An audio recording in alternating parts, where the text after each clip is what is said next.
Hello and welcome to this latest episode of Extra Butter. I'm Eddie, And I'm Tammy.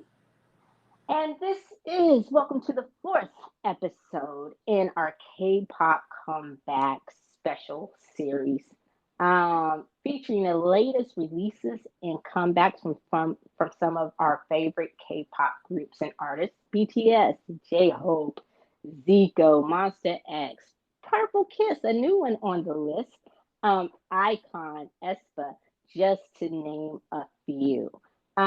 This particular episode is going to be dedicated to TXT, aka Tomorrow by Together. Although it should be the other way around, Tomorrow by Together, aka TXT. I get that. Enhypen, the newest group, and 17, the veterans of this group, of Hybe babies. We could say this is the Hybe baby episode. I No, don't know. no, no. 17 is Pledis. Still part of Hybe, the Hybe No, let's not family. give Hy-Vee credit for just buying a company. I'd rather keep 17 with Pledis. They still all fall under the same umbrella of Hybe. But anyway, uh, I I was saying, and just as we continue to do this, through the episodes, it is amazing to me just how much we've grown in our love of K-pop. And again, whereas a couple of years ago when we first started, this would have been just one episode, basically probably a BTS episode. And then last year it expanded to other groups. We didn't really even talk about BTS a lot. We just talked about other groups. And now it's expanded to a whole series full of multiple groups. So I'm just proud of how much we've grown in our K-pop fandom. What about you? I don't know if I'm necessarily grown. I'm just more willing to review more groups, I guess. Because half of these groups I didn't become fans of. Well, it's growth. It's growth just in the fact that you're willing to listen to Okay. them and step out of your bubble. Because I can honestly say, agree. I can agree with you on that. Um, some of I like certain things about some of the groups that we've reviewed, but I can't say that I'm just a full on fan. Very few groups have done anything to sway me to that full on fan. But these groups here, I, I will say, getting the bias aside, um, I am fans of the groups mostly, and so some of this may surprise you, putting that out there. So we'll start with the guys of Tomorrow by Together, aka TXT. I can honestly say it took me a while to get past that baby BTS moniker they had. So I was really reluctant um, to become a fan to TXT, to listen to them, to give them a chance because I didn't want another BTS. I didn't want a baby BTS. I didn't want a carbon copy of BTS. There's already one BTS. I need groups to stand out from BTS. If I want to listen to BTS, then I'll put on BTS. So, but I think it was with their Blue Hour CD or their Blue Hour release that was blown out of the water. Like I tried listening to them before and it really didn't stick with me, but Blue Hour is the one that sold me on TXT, and I've been a fan ever since. And I can tell their growth, and it seems like to me they're doing a lot to shed that whole hey to come into their own and say, look, we may be part of the same company, we may even be friends, but we're not BTS Junior or BTS Light. So I can appreciate that and their growth. Um, what about you? I know you've been a fan of TXT longer than I have because you were like, no, just give them a chance, and I was like, eh. But yeah. So what about you? I mean, they were a good group. Like, I listened to them. I liked their previous songs. I thought they had stupid titles. But overall, when you just listen to the music, I thought they had a lot of potential. Yeah. Um. So having said that, I really loved their last few albums and comebacks. This latest one, Thursday's Child, or Minisode 2, Thursday's Child. I'm gonna have to say not so much. This seemed like a filler to me. Like just, oh, this is a bunch of not even B-sides or C-sides. This is just something we're going to put out in the meantime to meet a schedule before we go on tour, just to say we have something else to tour with, or that we've put out something in 2022. I wasn't crazy about this one. I liked I liked a couple of the songs, but for the most part, it's not something I will go back to like with the other ones. What about you? I think this album, Minnesota 2 Thursday's Child, sounds very TXT. It is their sound. So when I heard it, like I could tell, especially like their title track, Good Boy Gone Bad, like it sounds TXT. One thing that I do like about this group is that they found a pattern. They found something that works for them, a concept that works for them, and they're sticking to it. And they're starting to sound very similar. So the one thing is, I don't necessarily hear growth. I think Blue Hour was like, for me as well, their standout album, which really got people to notice them. And I think because Blue Hour was so popular, it's a concept that really works for them. So they've kind of add a little bit here and there to that concept, but they haven't really deviated from it. So I'm not really seeing any growth from this group. They've just found a concept, they're sticking to it. So I wasn't really impressed with this album. It sounds very factory. All right. I agree with you. It sounds like it's on the conveyor belt and they just had to put something out. And so they put this album out, but they don't really shine with this album. This is not TXT shining. This is just TXT putting something out because that's what you do. Yeah. If that makes sense. Like the album to me that showed growth from Blue Hour was Chaos, the Chaos Chapter Freeze. Like I loved it. It was a good natural progression. And I thought somewhere in between there, like, don't try to replicate Blue Hour or sound just like it. Like, you've made Blue Hour. If you found some songs in there that you like that work, that's great. Chaos Chapter Freeze was great growth. It was a different sound. It sounded different. You could still tell it was TXT. I thought that was a great. This to me is a regression. There wasn't anything that really stood out. Good Boy Gone Bad. It's one of those songs that kind of grows on you after a while. I did like the video, but it just kind of grows on you. It's something I could put on a workout mix, just throw it in there, and if it comes on, it's not something, it's something that I could just that could be on a workout mix that I'm not really paying a whole lot of attention to. I did like the opening sequence song. And it's kind of misleading because based on opening sequence, you think that you're getting something. You think you're going to be getting something really, really good, but it's not great. It's not the worst thing that we've reviewed. So let me just preface that before I forgot what the TXT fans are called before they try to come for me or whatever. Hated Trust Fund Baby. I know a lot of people love Trust Fund Baby. They think it's like the standout song of the album. I'm like, no, not at all. No. If you're going to keep putting out shit like this, I hope you've started a trust fund somewhere or you're going to need a trust fund because this is not it. I did like Lonely Boy. And Thursday's Child, it's one of those songs that it kind of grows on you. It starts off one way. You actually have to get into it and get into the chorus and get into some different verses. It's like it takes too much for the song to kind of hit the stride.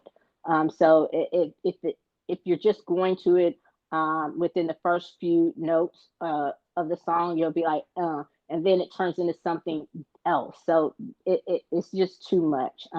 But yeah, because of how much I've come to like TXT, I was really disappointed in this album.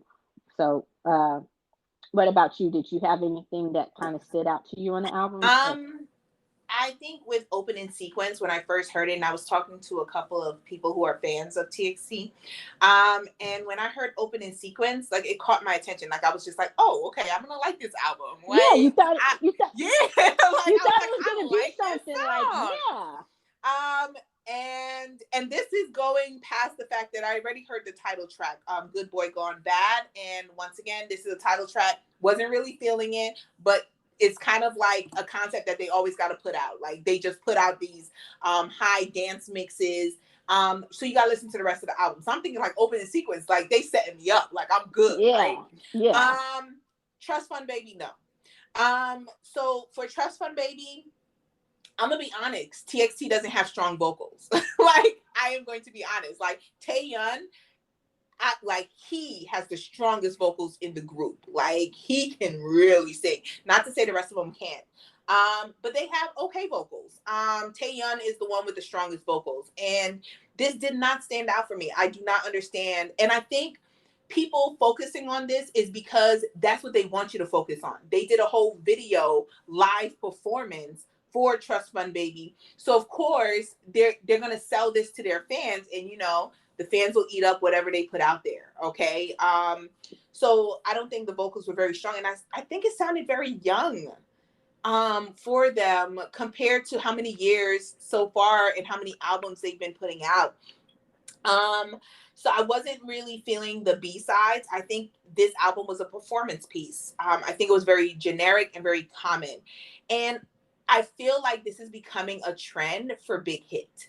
I think Big Hit is getting a little generic on the groups that they mainly like, that are their groups. Now, groups that are under a different company that happen to be owned by Hybe would be a different story. But I think some of these groups that are owned by Big Hit or that are controlled by Big Hit, they're getting a little generic. At least for these comebacks, and we'll talk about it a little bit later. Lack of originality. Like when I heard Good Boy Gone Bad, I heard Frost from their last comeback. Like I was hearing that sound that they had previously with nothing new. Like I said, they found a concept, it works for them, and they're going to continue to put it out there. But I'm not necessarily going to be a fan of you putting out the exact same songs, just different lyrics, the exact same like beat, just different lyrics, and that's what I felt like. It didn't pull me in. Lonely Boy, not my favorite, but good harmony. There was a good sequence to it. Thursday's Child, very TXT. That's the one that I think sounded the most like TXT sound. But yeah, it was a lot of skips in this album. Definitely a lot of skips. Yeah, this isn't like I know you'll ask the question later, but I would not, if someone were coming to me and saying TXT, this is not the album I would recommend for them at all. I heard what you said and I wanted to pick up on it. Something that, oh gosh, and just like that I lost it, but I didn't want to interrupt you when you said it. So, but yeah. Oh, Trust Fund Baby. Yeah, it sounds like a song that you would put out, that they would have put out when they were younger, like when they were just debuting. Like it's very out of place.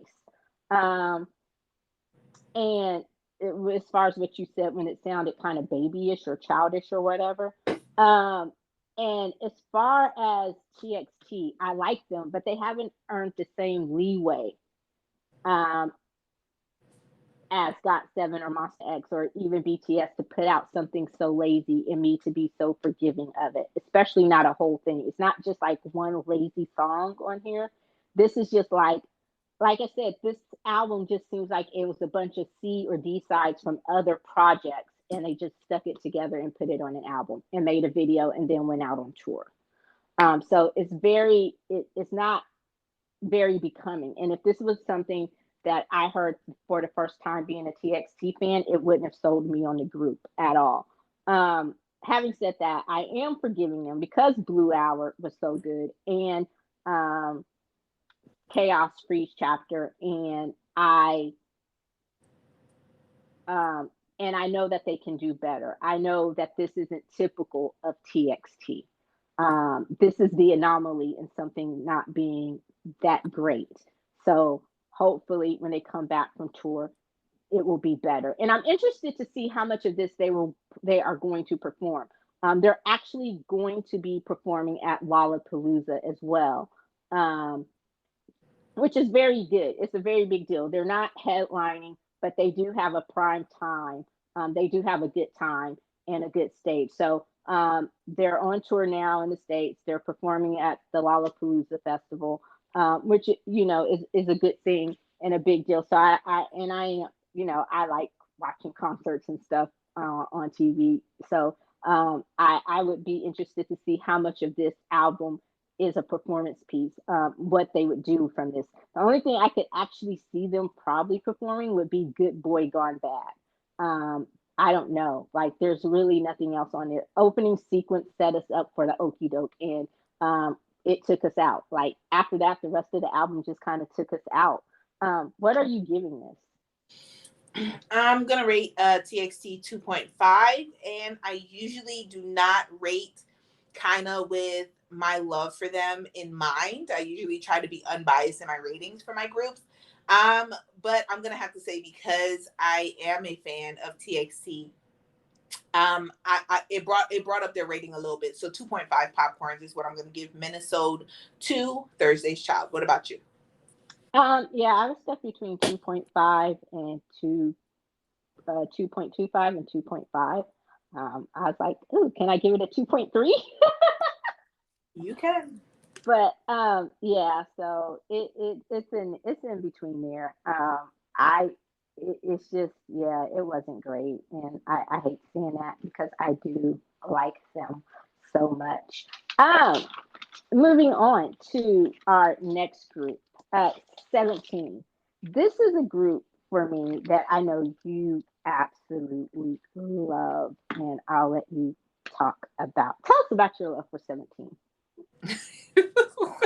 I'm not as eloquent as you, Eddie. No, 17 is one of the groups that is more self-produced than a lot of other groups that are in K-pop. I think because they came from a very, very small entertainment company, Pledis Entertainment, and they really worked their way up to being one of the top groups in K-pop. Like, they worked hard for it. So they deserve every single accolade that they get, every single award and praise that they get. 17 deserves it, because they really, really worked at it without having like a strong backing to them. There's 13 members for them, and they're just so talented, which is funny because I have not learned the members' names. I only know some of them because they have very distinct faces. So the ones with very distinct faces or who are extremely good looking are the ones that I remember, but I could not point out all 13 members.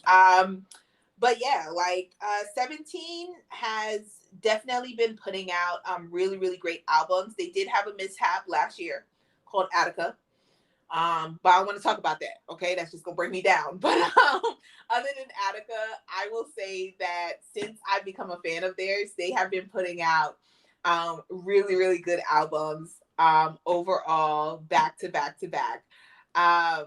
Yeah, like, definitely they deserve all the attention that they get. So what did you think? Oh, and they have the two albums, Sector 17 and Face the Sun. So I thought we could just like review them at once because there's only like 4 or 5 songs that are added to the album. So what did you think of this run from 17?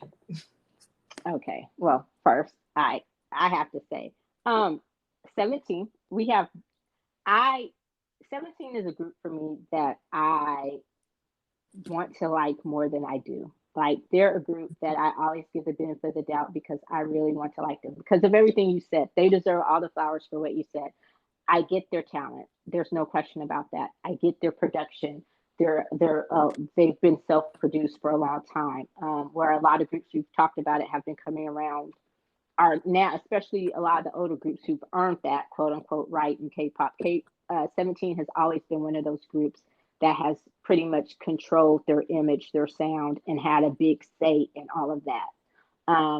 And I respect that. I appreciate that. They are mad talented. What's his name? Bamzu. I can never pronounce his name. Bamzu, Budzu, Woozy? No, besides Woozy, there's another one. The other producer of the group. Some great producers. Woozy's a great writer, great producer. Love him. Little Woos, as I call him. We go way back. I'm just joking.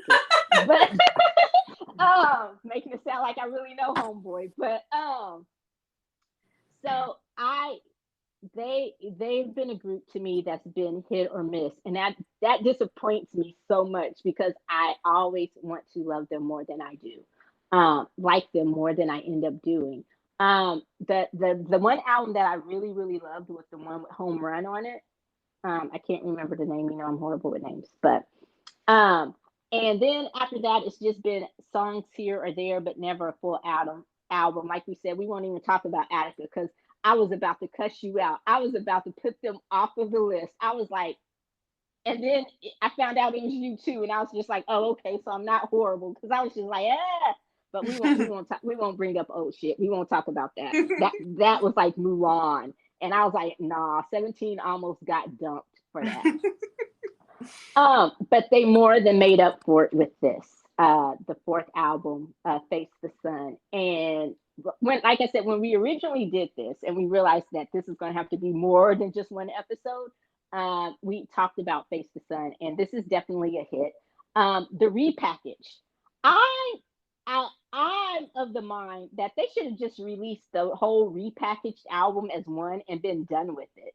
Like, they didn't have to do the repackage. Maybe they just wanted to say, hey, look, we got more in store.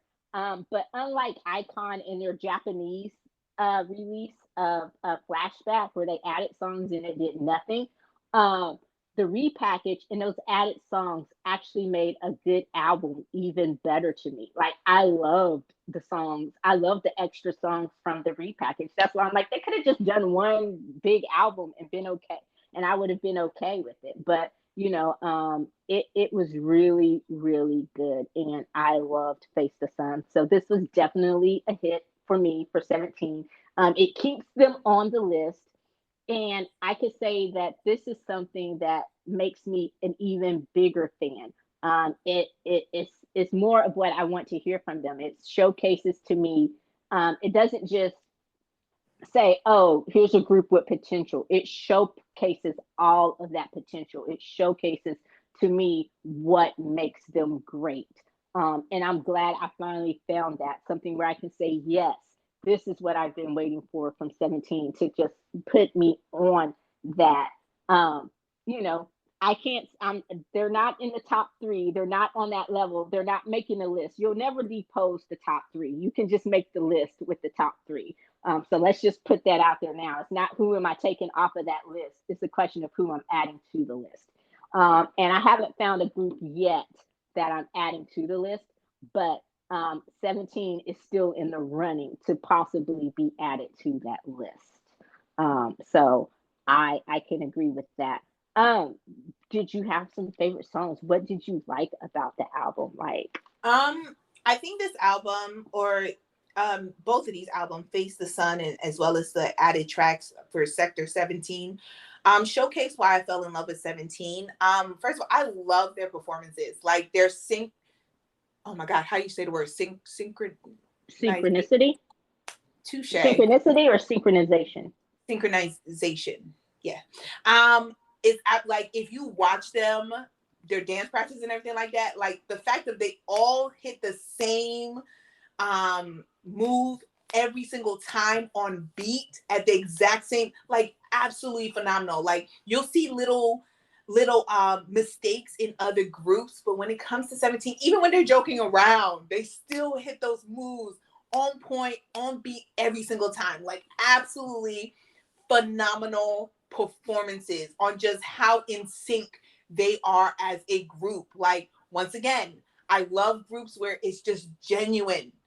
Like, their bond is genuine and they work so well together. Like, it is so amazing because 13 members, and all 13 members re-signed with Pledis Entertainment at the exact same time. Like, it's not like we heard one or two members who were like, renegotiating their contract outside of the rest of the group, or they were negotiating separately. No, they came in as a group, they negotiated as a group, and they signed as a group. Like, absolutely phenomenal. Another thing why I love 17, like, and I may not always like all of their albums, I may not like all their songs, but I'm also a thing where like it's one thing to love a group and another thing to love like their music. I love the group and I love majority of their music.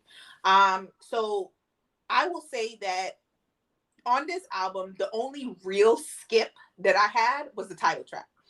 Not a fan of Hot. Not a fan of Hot. So I can definitely skip Hot, but all the other songs sounds familiar. They're strong. The vocals are absolutely phenomenal. If You Leave Me, the piano and the harmony, yeah, one of the best. One of the best. Like, if you want to listen to a song that really showcased the talent that I'm continuing to like throw out there, If You Leave Me will definitely show that. World, phenomenal. Darling, love it. I also love the leaders songs. So every once in a while, the three leaders, they have a hip hop line, a dance line, and a vocal line. And they have a leader for each one of those lines. The leaders will come out with their own song and perform together. And I love Chairs. Like, it's hip hop infused. It's fun. I just really, really loved it. I love the performance. I love seeing, like, even though like two of them isn't like the leaders of the dance line, still amazing dancers. Like, still amazing dancers. They're not part of the vocal line. Still amazing vocalists. So yeah, let me stop there because I thought this album was absolutely phenomenal. It really showcased 17's talent. Yeah, Hot was just okay for me. I agree with you. I like everything on it except for the absolute no for me is Don Quixote. Like, it's one of those songs that it's not like a hell no, like are you crazy? But it's a no. It's a song where if I'm just letting the album play and I'm not paying attention, then I might find myself being like, oh, Donkey, but then I'll be like, but I hate this song. But it will play through. If I'm paying attention, then it's definitely nope, skipping it. Like it just, I actually like Darling. That was the first song I heard, and I think they released it just as a single, and then it was added to the album later. But I love Darling, and that was what gave me hope.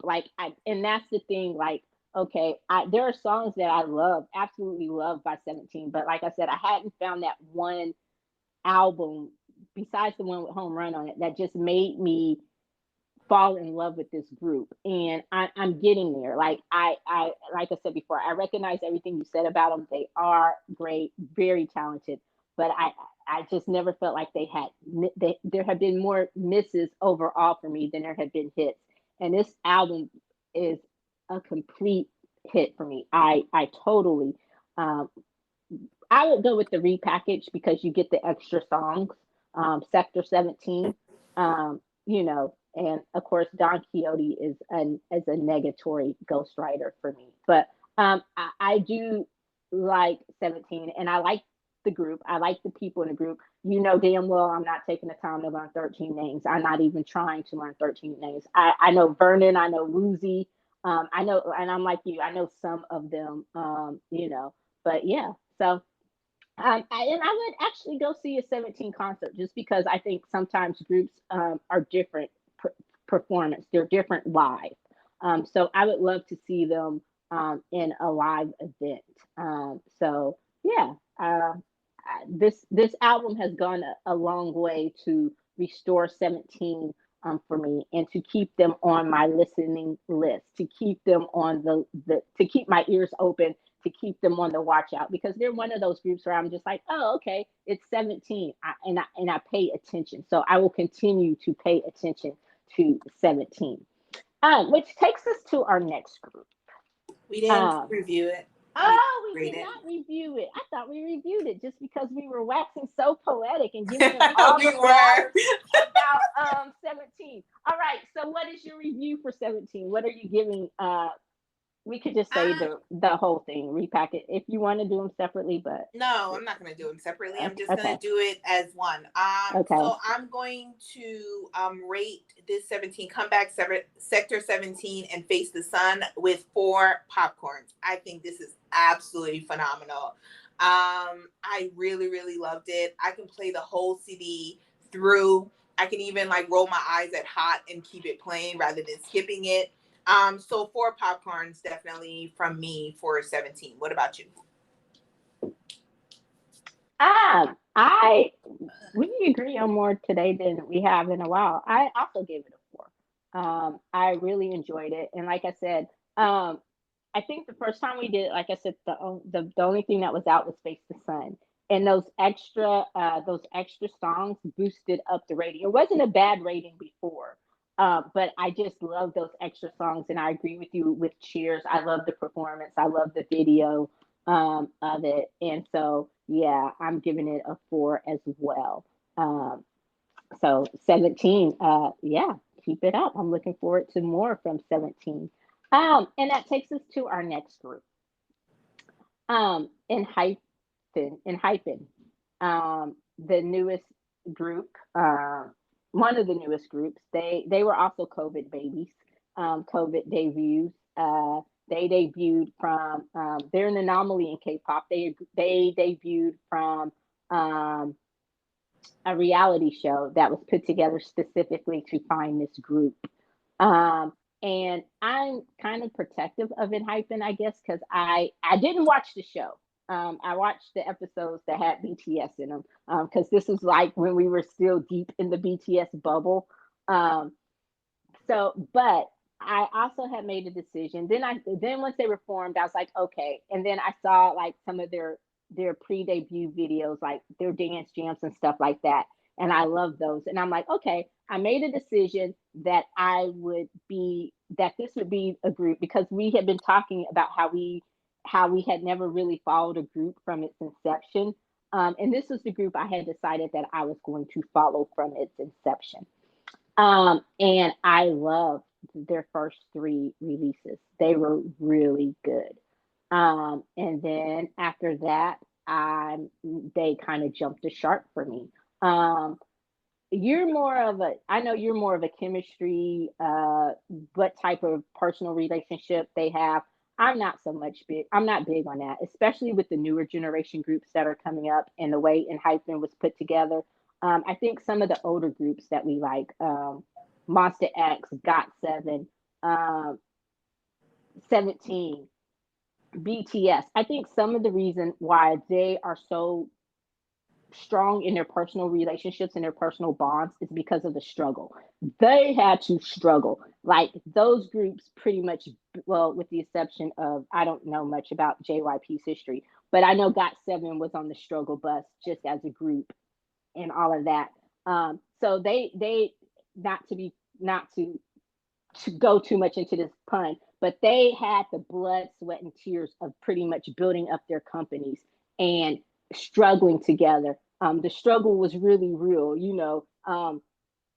What we would call eating ramen is every day for them, but eating the dry cereal, those cheese and ketchup sandwiches, those groups went through that. So they lived that together. So a lot of these groups now, I'm not really expecting them to have, especially a group like Enhypen that came together on TV just for the purpose of being a group. I'm not expecting them to have that type of bond or that relationship. So the fact that this one supposedly doesn't really bother me so much. But I know you're bigger on that than I am. What do you think about Enhypen overall? Just like your thoughts of them.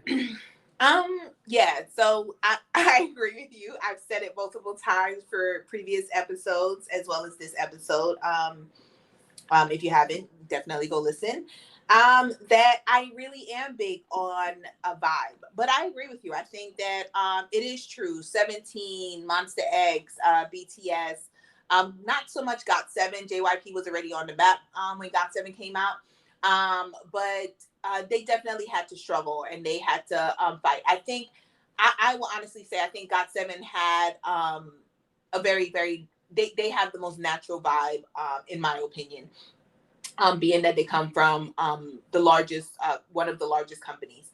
But yeah, so in Hyphen, I'm gonna be honest, as I get to know the members more, I realize they don't have that vibe. They don't have that bond, and I don't see them getting that bond. There are definitely some questionable actions, statements that have been made by certain members that turn me off of loving the group as much as I did in the beginning. they need to watch what they say and what comes out of their mouth and the jokes that they put out there. I think that is definitely, they need to start being called out for certain things that would be different if you weren't an international group. When you're a group that's popular in Korea and that's Korean culture, great. But when you're an internationally loved group, there are certain standards that we have in the Western society that you need to live up to. And I don't necessarily think Enhypen is showing their colors a little bit more for me. I'm just going to put that out there. So I don't know how long they're going to stick on my list of groups. But yeah, that's it. Sorry. Yeah, I know some of the stuff about him. I'm sorry, it's overshadowing the love that I have. Like, as I read articles about certain things from certain members, like, it's overshadowing like the love that I had for the group. And I guess they're just, it's just making me question me automatically becoming a fan of this when they first debuted. And see, and I know some of it. I know some of the stuff about Song. I know some of the stuff about them not really getting too long with Sunu or so whatever his name is. I can't pronounce his name. Sonu. But I also don't read as much of the Korean media and stuff as you do, so I'm not too versed in a lot of it. I know just from watching some of the things that I've watched, I know that there are automatically predetermined cliques in the group. I know that certain members are closer to each other than they are as a whole. So I see it being very kind of cliquish, within that group. But I like I said, I really don't pay much attention to that part of it. And I don't know everything that's come out, but them being spoiled at this point doesn't surprise me because they don't. It's like, dude, you're riding on other groups' coattails at this point. Yes. You having this nice ass dorm compared to when our boys first came out and they were living in something that would be akin to the fucking projects here.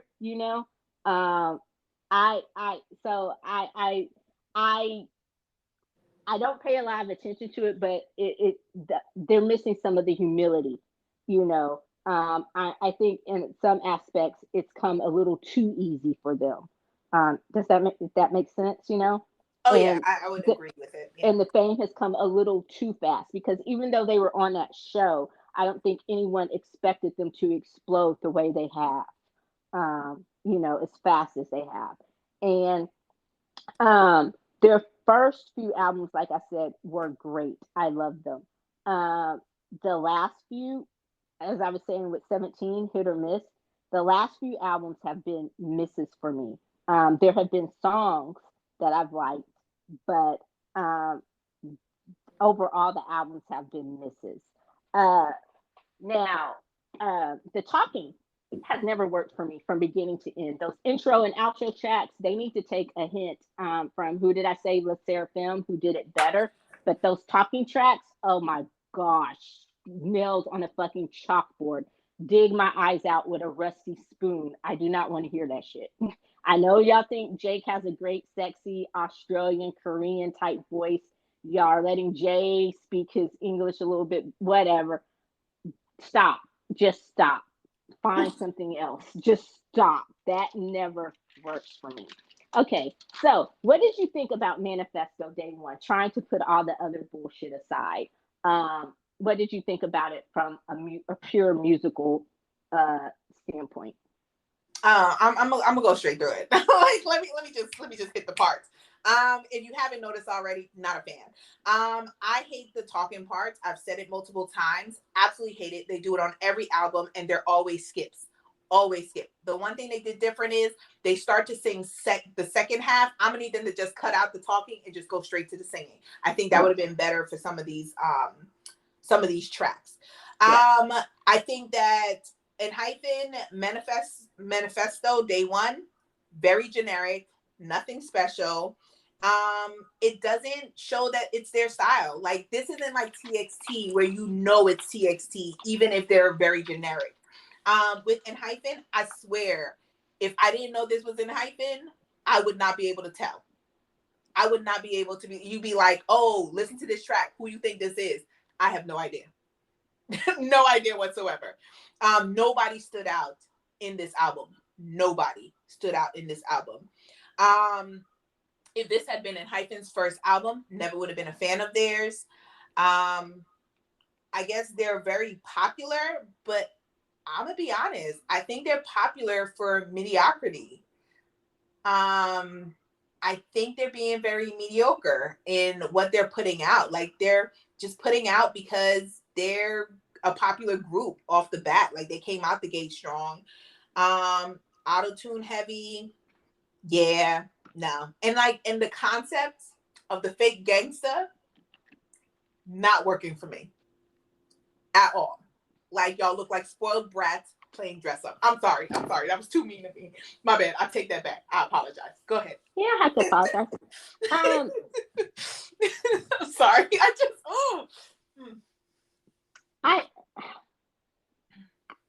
This album for me is a confusion. It might be its own paradox. When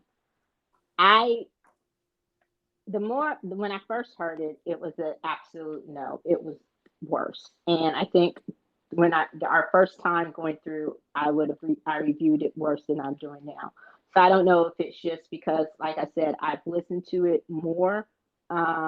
And I'm not going to say that I absolutely like it more, but there's more that I can appreciate from it, if that makes sense. This Enhypen's going to be the culmination of something I've talked about with both TXT and 17. Hit and miss, and a regression. Their first three albums, like you said, their first three albums gave us something. It's kind of their first three albums, especially the first two, were like opening sequence on that TXT album. You're thinking, oh wow, this isn't just going to be another manufacturer K-pop thing. We've come out the gate. We know who they are. We know what they're good. And it seems like they took the strengths and now they're just going on popularity. They took what made them special, because again, K-pop is a big genre, which has a bunch of subgenres. Sometimes you just have to let a group be who they are. And Hyphen would have been a perfect R&B pop hybrid group. It's okay. Let them be your NSYNC. NSYNC was that perfect R&B pop hybrid group. You know, you don't have to basically put them in that K-pop machine and say, here, you have to do this because this is what we do in K-pop. Sometimes you just need to let a group be who they are and focus on their strengths.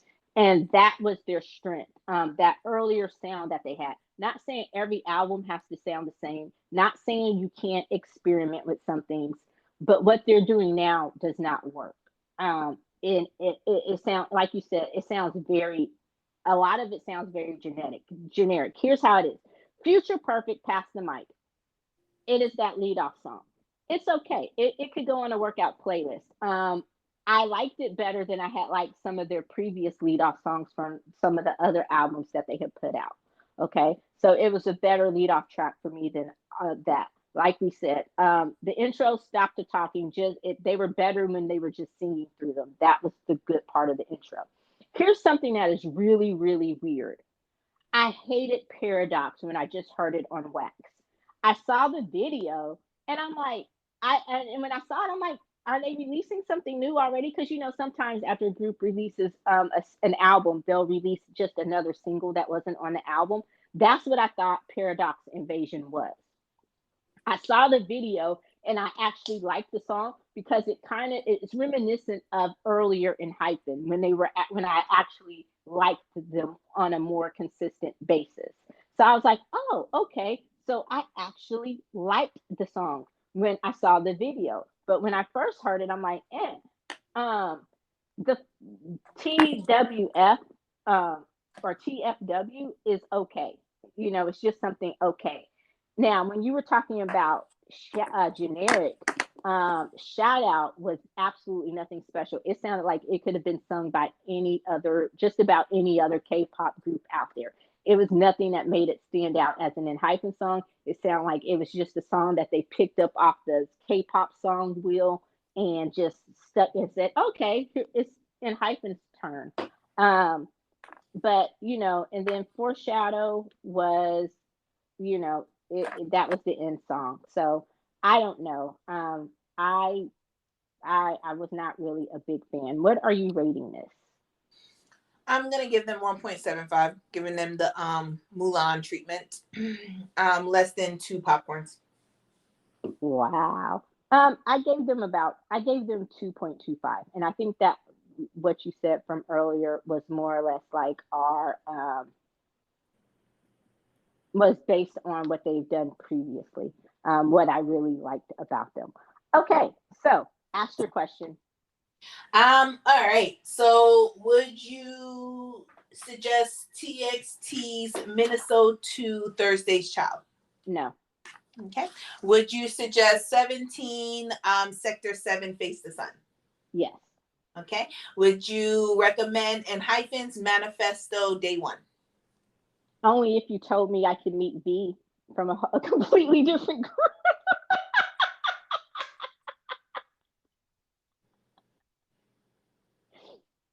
Y'all, that's Eddie saying hell no. Because she knows she'd never meet V through Enhypen because they don't even know V themselves. So you know, but yeah, I would not. But yeah, only if V told me I had to, then yeah. But no, other than that, I would not. All right, well, that does it for this particular episode of our K-pop comeback special series. Be sure to like and listen and follow the Popcorn Wind Down on your favorite streaming service wherever you listen to your podcast, because we just international, y'all. We global like that. We like K-pop. We growing and growing and growing.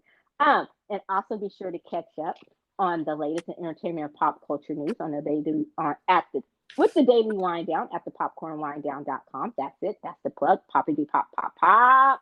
Be sure to catch up with the other episodes in the series, episodes 1, 2, and 3, featuring iKON, ITZY, Aespa, Monsta X, ZICO, and some of your other favorite artists. And then be sure to listen to the episode, our very, very special Got 7 episode. And our next episode in the K-pop series, we will culminate this whole series, this part of the series, with BTS and J-Hope. Until then, I'm Eddie. And I'm Tammy. Bye. Bye.